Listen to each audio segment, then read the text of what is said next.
Let me make sure I'm ready for this video real quick. Got my notes, check. Pepsi, check. Sunglasses, check. Hat, check. And yes, thick skin, check. Let's go.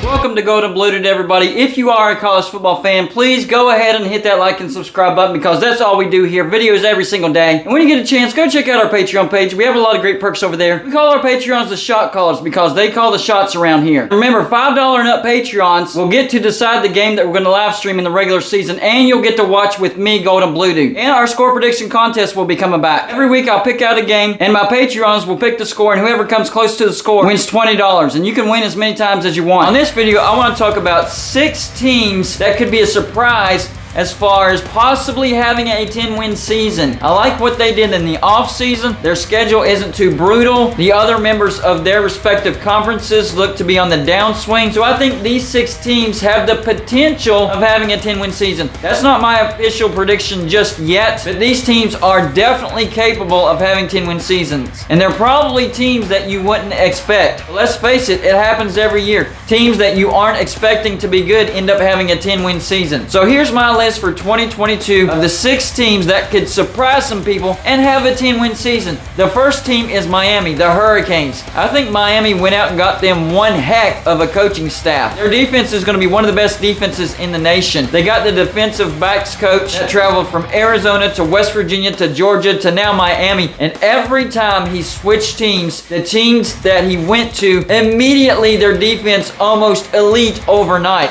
So Miami's going to have a great defense. And we already know the quarterback, Tyler Van Dyke, is on a dark horse Heisman watch. So I think Miami's going to have a good offense as well. Let's take a look at their schedule, though. First off, they get FCS Bethune-Cookman. That's an easy win. They get Group of 5 team Southern Miss at home. That's an easy win. Then a road test at Texas A&M.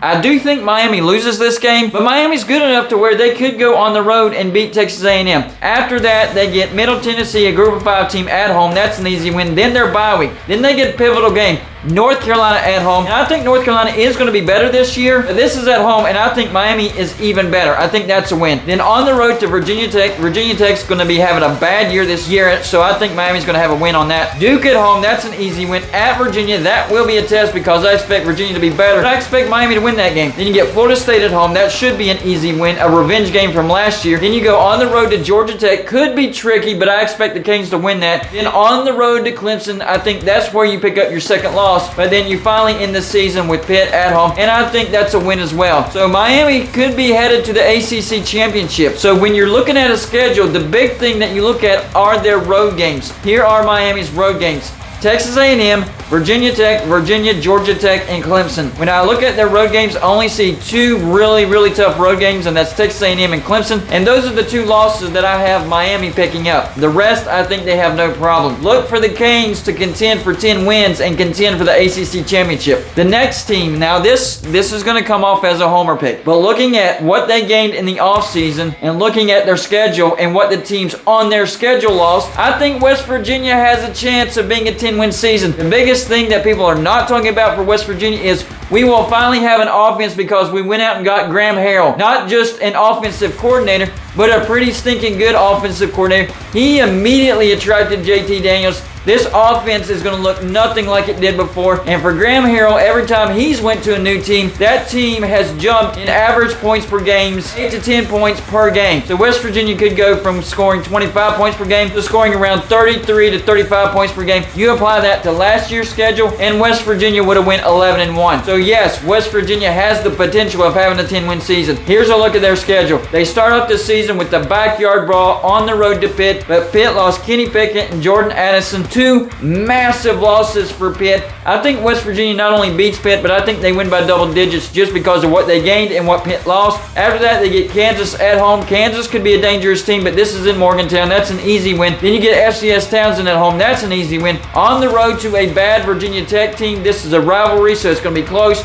but I expect West Virginia to win that game. Then after that, another road trip, so back-to-back road trips to Texas. This is where I think West Virginia could slip up simply because of the travel early in the season, and Texas does have talent. But then they get their bye week, a much-needed bye week after a loss. Then they get Baylor at home. Baylor's never beaten West Virginia in Morgantown. I think that trend continues. That's a win for West Virginia. Then they go on the road to a rebuilding Texas Tech. Could be a close game, but I expect West Virginia to win that. Then TCU, possibly one of the worst teams in the Big 12 at home. That's a win. Then on the road to Iowa State. Ames is tricky, but Iowa State's not going to be very good this year. I think West Virginia is going to win that. After that, you get Oklahoma at home, and I think this is the year that West Virginia finally beats Oklahoma since joining the Big 12. Then you get an up-and-coming Kansas State. If this would be on the road, I would pick Kansas State, but it's in Morgantown, so I'm picking West Virginia. And then finally, on the road to Oklahoma State, I do have Oklahoma State taking a step back, but it is on the road, and Oklahoma State will be playing for something. I think West Virginia loses that. And with that scenario, West Virginia would go 10-2. So when you look at West Virginia's road trips, they got 6 road trips. So it's not an easy schedule. They have Pitt on the road, Virginia Tech on the road, Texas on the road, Texas Tech on the road, Iowa State on the road, and then Oklahoma State on the road. I only have West Virginia losing 2 of those road trips, and that's Texas and Oklahoma State. Don't sleep on the Mountaineers in 2022. The next team that I think will have 10 wins, not just a possibility, I think this team will have 10 wins, and that's UCLA. People are not talking about what Chip Kelly is doing over there at UCLA, recruiting at a high level, and I know their recruiting class is not very high for 2022,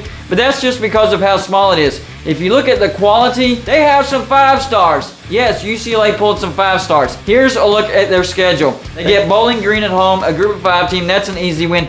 FCS Alabama State at home, that's an easy win. Group of 5 team South Alabama at home, that's an easy win. On the road to a rebuilding Colorado, that should be a win. Washington, who's going to be better, but it's at home, that's going to be a win. Utah at home. At first I had this as a loss, but this is a home game. I think UCLA can beat Utah. But then they get their bye week, go on the road to a tough Oregon. And this is where I think UCLA picks up their first loss. After that, you get Stanford at home. I think they beat Stanford at home. Then you go on the road to Arizona State, who's going to take a nosedive this year. That should be a big win for UCLA. Then you get a bad Arizona at home. That should be a win for UCLA. Then your rival, USC, who's going to have a big bounce back year this year. But this is at home, and UCLA will be better. That's a win for UCLA. And then finally, on the road to Cal, that should be a win. So honestly, UCLA could actually go 11-1, but they'll probably trip up somewhere else. Maybe Utah at home. Maybe they do lose to USC at home. And I think UCLA gets to 10 wins, 10-2, possibly 11-1. You look at their road trips, they only have 4, and it's Colorado, Oregon, Arizona State, and Cal. The only tough one is Oregon. This schedule is very favorable for UCLA. Next team that I think has a possibility of having 10 wins is Penn State. Penn State is trying to regroup from 2 not-so-good seasons in a row.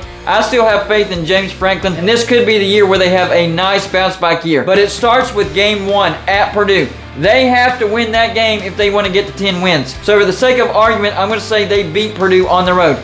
After that, they get Group of 5, Ohio at home. That's a win. On the road to Auburn, I think they lose there. The atmosphere is just too much for Penn State there. Central Michigan at home, Group of 5 team. That's a win. Northwestern, not going to be very good. That's a win. Then they get their bye week. Then they get a road trip to Michigan. Now, they could lose that, but I think Michigan takes a step back, and I think Penn State can beat Michigan on the road this year. After that, you get Minnesota at home, and I think home field advantage will definitely benefit Penn State. That's a win. Then you get Ohio State at home. This might be an upset, but Penn State's going to be a much better team this year, and it's at home. I'm giving the win to Penn State on that one. After that, you go on the road to Indiana. Indiana trying to bounce back from a bad year. I think they do, but not enough to beat Penn State. That's a win for Penn State. Then you get Maryland at home. That should be a win. On the road to Rutgers. That should be a win. Then a tricky Michigan State. Although I do think Michigan State takes a step back. This is at home. I think that's a win for Penn State. So that's 11-1. But maybe they trip up somewhere else. On the road to Michigan, I could see that. Maybe Ohio State at home. But either way, that would put Penn State at 10 wins.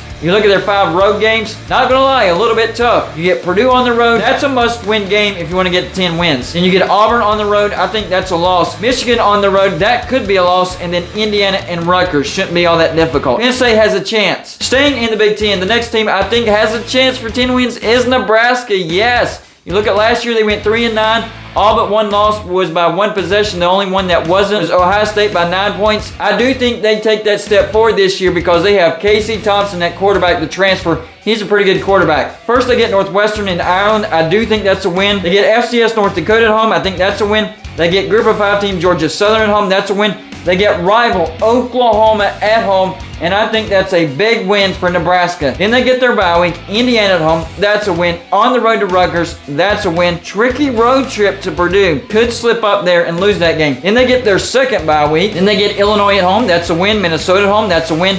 At Michigan, they could trip up and lose to Michigan on the road, come back home to Wisconsin, beat Wisconsin, and then another tricky game on the road to Iowa. So Nebraska could go 9-3 or 10-2. As you look at 4 of their road games, Rutgers, Purdue, Michigan, and Iowa. Those last 3 very, very tough. But if they can go at least 1-2, Nebraska is going to have a 10-win season. Don't forget about the neutral game against Northwestern, but I think Nebraska wins that. And finally, the last surprise team that I think potentially could have a 10-win season is South Carolina. South Carolina finished top 10 in the transfer portal. Shane Beamer most definitely has this team headed in the right direction, and I think their schedule sets up favorably. Here's what it looks like. Group of 5 team Georgia State at home. That's a win. On the road to Arkansas. Unfortunately, this is early in the season. That's going to be a jacked up atmosphere. I think South Carolina loses. Then they get Georgia at home. You already know. I'm predicting South Carolina to beat Georgia at home. Everything that South Carolina gains, and Georgia loses 3/4 of that historic defense. This is early in the year at Columbia. It sets up quite nicely for an upset. After that, you get Group of 5 team Charlotte home. That's a win. FCS South Carolina State home. That's a win. On the road to Kentucky. That's a tough road trip. I think South Carolina loses that. Then you get your bye week. After that, you get Texas A&M at home. And no, South Carolina's never beaten Texas A&M, but this is at home. That crowd's going to be jacked. And I think once again, South Carolina pulls the upset. After that, you get Missouri at home. I think that's a win. On the road to Vanderbilt, easy win. On the road to Florida, could be a tough, hard-fought battle, but South Carolina can win that game. Then you get Tennessee at home. If this was on the road, I would say nope, not going to happen, but it's at home. I think South Carolina can beat Tennessee. Then finally, on the road to Clemson, I do think South Carolina loses to Clemson on the road. So for South Carolina to get to 10 wins, we look at their 5 road games: Arkansas, Kentucky, Vanderbilt, Florida, and Clemson. For them to get to 10 wins, they have to win one of those road trips to Arkansas, Kentucky, or Clemson. Just win one of those, and boom, there you go, a 10-win season. So it's definitely doable for South Carolina. So y'all let me know in the comments section which of these teams is the most likely to get to 10 wins, and which one is just not going to happen in your book. That's all I got for you for this show. Like and subscribe if you haven't already, and I'll see you on my next show.